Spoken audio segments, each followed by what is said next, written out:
last few years we've gone through a massive shift. So, only 2007 we got the first iPhone, the first tablet came in 2010.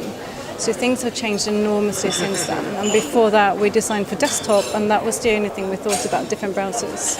And now we have tablets and we have phablets and we have smartphones and we have wearables and all those things as well. So it's making sure that users can really get to the content and information that we have and do the things they want to do irrespectively of the device they're being used.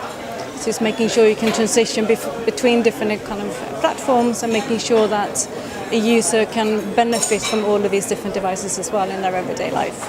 Designing for wearables is probably what excites me the most at the moment. So it's a completely new area. We've only seen the Moto 360 go live just recently, being purchasable. And now with the watch coming next year, it changes potentially everything and just giving us snippets of information, and it's forcing us to reconsider how we deliver information as well. And I'm hoping that it not only is going to benefit users a lot more in terms of connecting a lot of information and data that we are collating, but also in making sure that devices aren't constantly bombarding us with information, but they are useful and they bring us what is relevant and what matters to us as people. So they can really improve our everyday life in whatever way they need to kind of help us and assist us.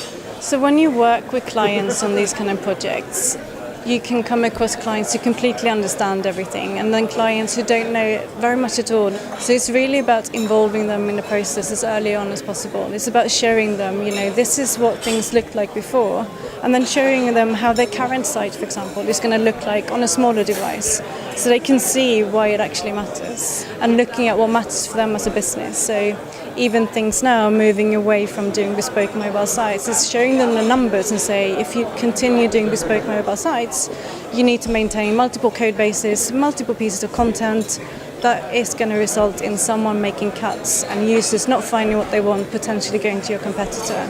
So it's very much about being very specific, being very kind of tangible, so something they can relate to, and giving examples as much as possible.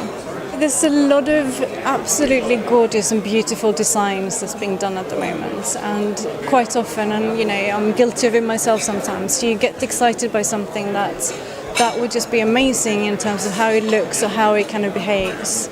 But then you take one step further and you look at what's the purpose of this piece of content. The idea behind the topic beyond the hamburger menu is just looking at, yes, there are some trends and there are some things that are working well in some cases, but it's making sure we take a step back, look at the overall picture and see what makes sense for our target audience, for our business and our consumer base, and how can we make the connections and the experiences as best as possible.